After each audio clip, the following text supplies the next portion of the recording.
versus Thrall. For Doomhammer. I will fight with honor. Alright, we just keep double call to arms, right?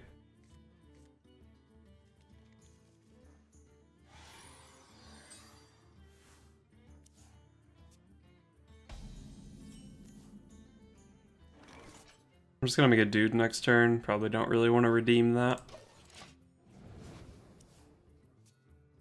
Dude, I could coin out a 4-2 next turn. 4-2 smacks.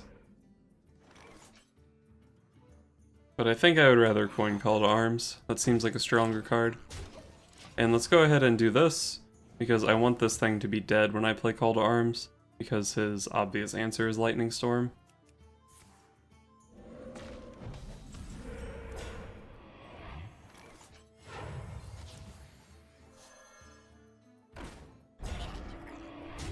Looks like I don't get to kill this, but the Lightning Storm's not...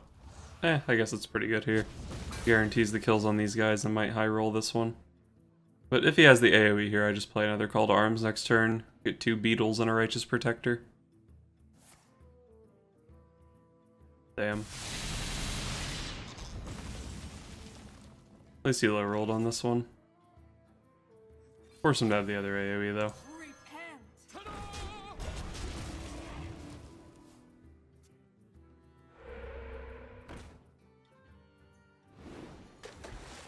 Alright, we kill that, obviously.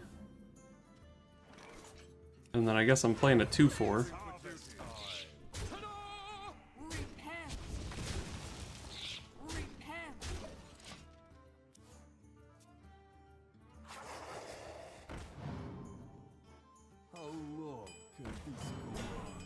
Sure. This is a really good consecration, actually. Spell Shifter OP.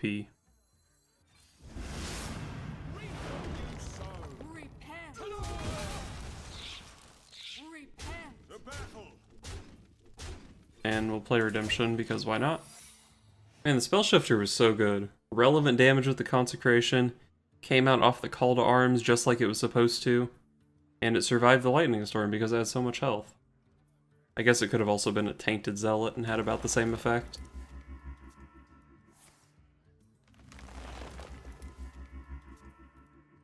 Farsight into Farsight, into Healing Rain, damn.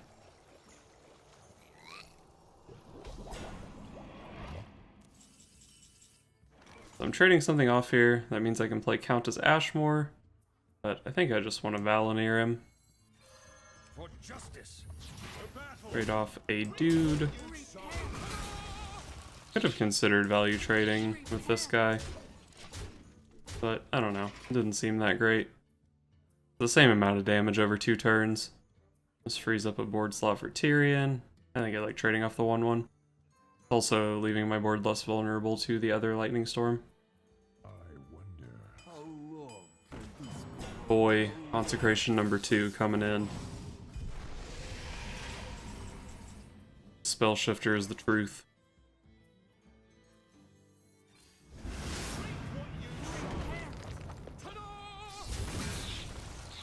He dead? Guess not. Gotta be damn close though, right? Got him down to 2. I believe Volcano is a clear here.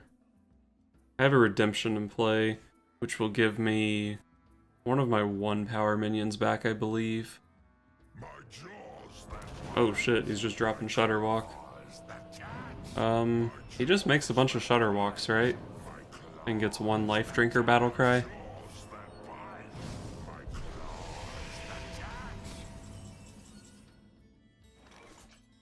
Yeah. You know what, Spell Shifter? No! The Spell Shifter earned that lethal hit. This guy's a punk.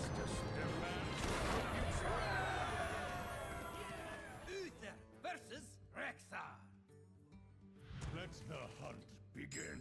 I will fight with honor.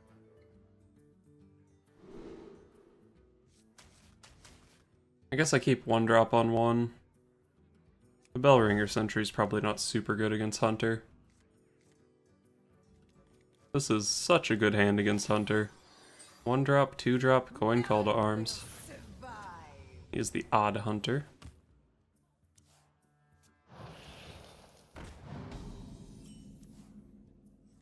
Righteous Protector is actually not that great here. But I'm not going to coin out the beetle because I want to coin Call to Arms, right? So we're just playing this here. Doesn't look great, but my curve is just too good with the coin.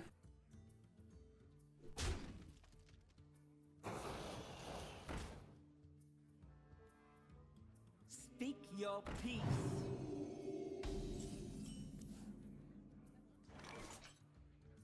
Alright, easy beetle. Take out the 2/1.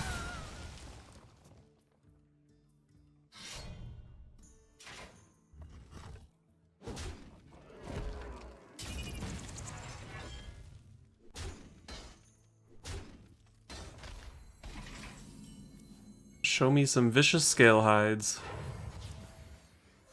Well, that's unlucky. What even are the odds of that?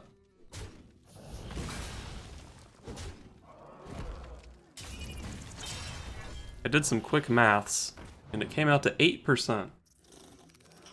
But I don't know if that actually sounds right. Well, this 1/4 stat line is actually pretty good here.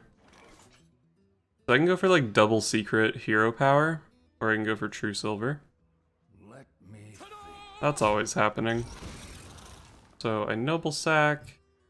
Happy to block either of these attacks. If I block this one, I block more damage. If I block this one, he can't value trade into my guy. I think it's just really important to take as little damage as possible in this matchup. So playing the secrets here I think is a good step. But I'm not entirely sure if that makes sense, given that we're already on turn 4 and I'm still almost full health. He hasn't really pressured me at all.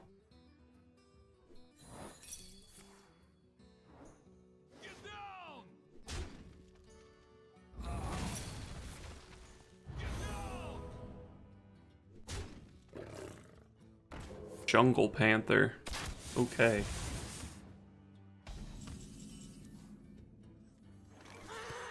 Easy horse.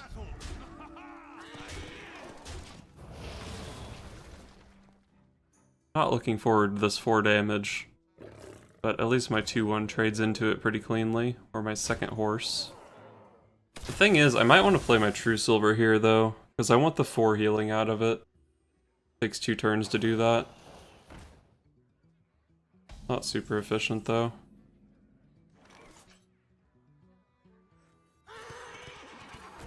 Let's go for Horseman here. This horse goes face. I'm considering trading off 2 guys here to play around Unleash the Hounds. But let's say he plays Unleash the Hounds next turn, he hero powers. Trading 1 guy off regardless. Probably doesn't make that much difference. Unleash is a shitload of damage here though. Right off the top too.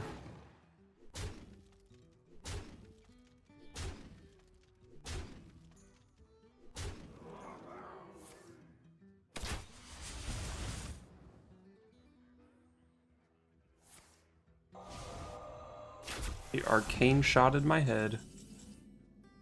That pulls Noble Sack. That's definitely happening because I don't have lethal here. This is redemption, right? Alright, so this puts me up to 6. His hero power does 3. I can leave 2 dogs up if I really want to. I don't think I can really afford to play around any damage from hand here. So I'm just going to take out 2 dogs, push as much as I can.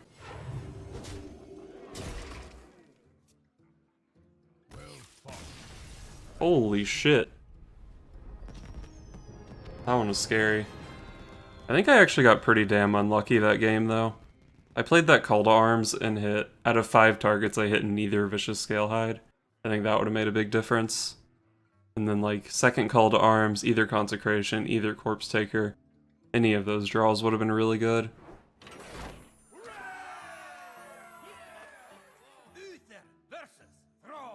Uh-oh. The Shudderwock. I will fight with honor. I think we definitely keep the Bellringer Sentry in the opener.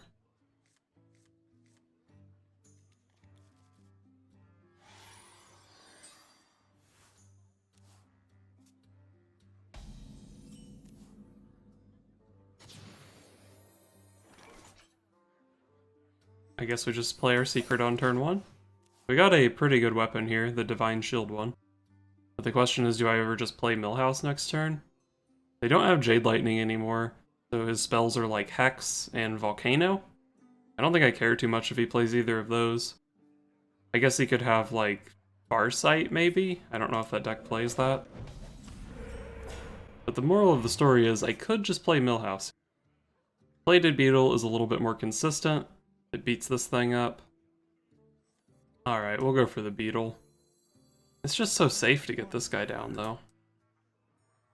Alright, we're playing Millhouse. I don't see how it could ever backfire, and Millhouse does more damage. If this is the Shudderwock deck, I think you oh, he does play Farsight. I think you kind of have to think about it in the same way as, like, Kingsbane Rogue or Quest Mage, where you just, like, hit them in the face as hard as you can every turn, and hope that they die before they combo you.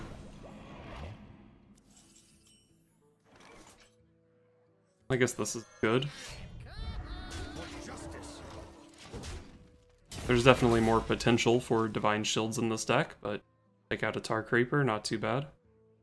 Maybe I should have coined out the Bellringer Sentry there, though. It would have guaranteed a redemption. Could have went ahead and used the Millhouse to take out the Taunt Totem that turn. It's not like the Tar Creeper was really that much of a threat. But, I don't know. I think it was fine.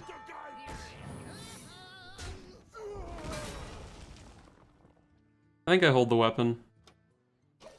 Because this thing's probably going to take Noble Sack damage. And I might want the weapon to clean it up.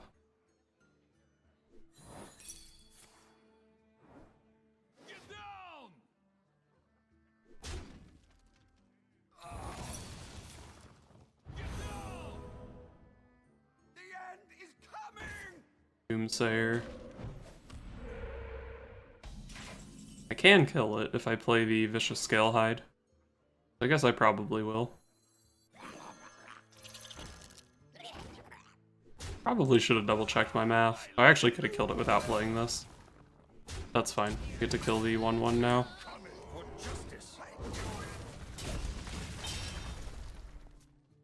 Yeah, I guess I should have taken one more face damage and had one more health on my Vicious Scalehide. But there's no more Maelstrom Portal, so hopefully I don't get too punished for my poor play.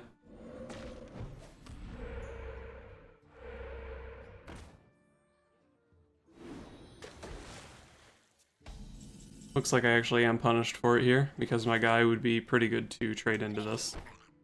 Probably have to use the Beetle instead, push one less face damage. But I suppose it's not the end of the world. Play this guy to pull out my last secret. One-shot the Manatide Totem. And push as much face damage as I can. I do have a lot of stuff on the board here. Maybe a bit of an overcommitment into Volcano or Lightning Storm. But I do need to try to kill him. I got a Battle Cry out of my Bellringer Sentry. Although I guess I was always getting that secret out of the Death Rattle of the other one. Maybe I should have held back the Sentry, just hero powered. Maybe even True Silvered him. This should give me my Millhouse back, though. Oh no, it's a Noble Sack. The end is coming! That's fine. I don't really have too much of a play here anyway. Oh, just kidding. You're a really good card this turn. But that's okay. I'll just get 4 damage in. And don't want a hero power because it would proc my redemption. Next turn I'll probably play Call to Arms rather than coining out Uther, since I did play the True Silver this turn. But maybe I play Uther, who knows. He still needs Grumble for his combo stuff, but this is everything other than the Grumble.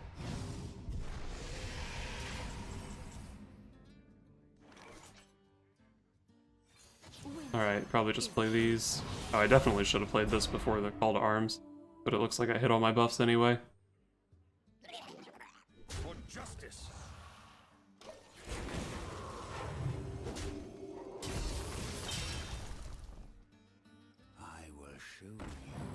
Alright, that's pretty likely to be the Grumble. I don't really see how I can kill him over 2 turns. That is probably what I need.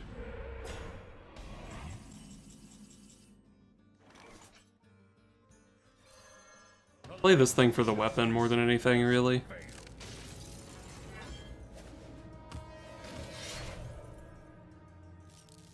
And I guess that takes that out. And we'll kill the loot hoarder so that the other guy is forced to eat the noble sack. Although I'm not sure that it matters too much.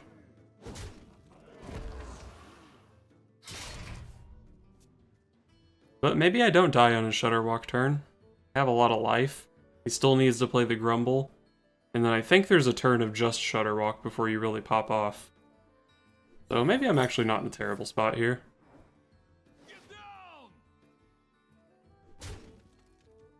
Although I guess as far as AoE goes, I've only seen one Volcano, right? I'm probably losing most of my board here. Okay, Volcano number 2. I assume it kills my whole board, but I didn't do the math. Changang, that makes it pretty tough to push damage. But we'll set a weapon in, play Tyrion and make a dude. As of right now, I can push 13 damage next turn. So if nothing about this board state changes, Chillblade Champion is lethal. Chillblade Champion is no longer lethal. Chillblade Champion is definitely no longer lethal. This guy's kind of cool though. I guess I don't even bother playing Consecration here, right? Don't test me, child. Take some things out and play this. Consecration let me push a little bit of damage if I was willing to trade off my 2/2. But I'd rather just keep it on the board, and honestly at this point I might just win by getting all 4 of the 2/2s. He may just not have the Shudderwock in his hand. Still has 11 cards left in his deck, and he still hasn't played Grumble actually. Alright, there it is. So, Shudderwock's coming down next turn for sure. Call to Arms is a Righteous Protector. Pull the Righteous Protector. I think I Consecrate here. Lets me get through the Taunt Totem. And I guess I trade into this. I only miss 1 damage since I get to hit with the Ashbringer this turn. Over like 4 turns it was more damage to go face with Tyrion there. But I don't think there's going to be 4 more turns in this game. That's the Murmuring Elemental. If he goes Murmuring Elemental Shudderwock, I think I just win? Or did he play a Battle Cry that can kill one of my 2/2s?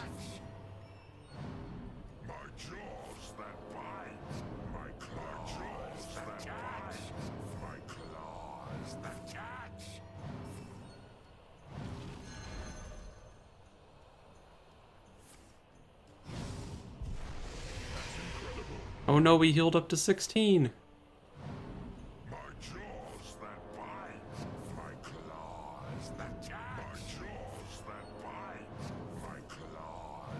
Man, he was getting a lot out of this Shudderwock. I actually don't have enough damage for lethal.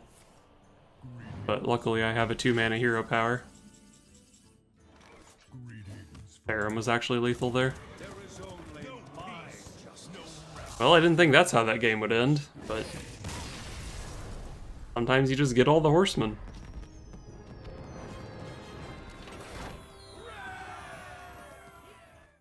So I've finished up with my first deck of the Witchwood. I was able to win over 50% of my games, so I'll count that as a success. Although really win rates in the first week or 2 of the expansion don't mean a whole lot.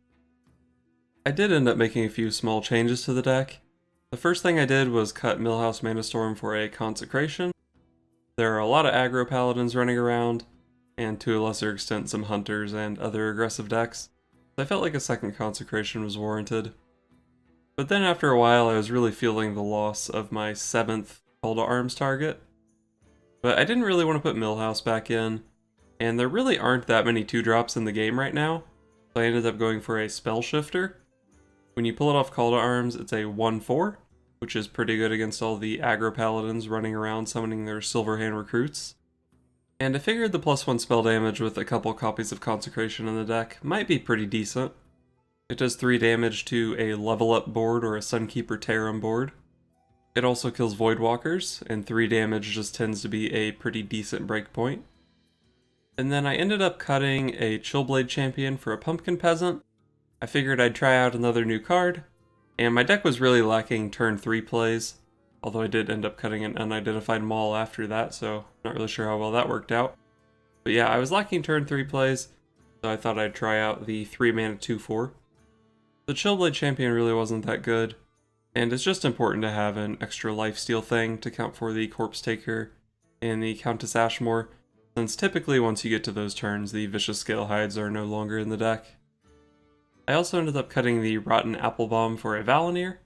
Sometimes the deck does run out of value, and the Valanir of course provides a little bit more than the Rotten Apple Bomb in that regard. At one point I said I was running the Apple Bomb for a second Death Rattle for the Countess Ashmore.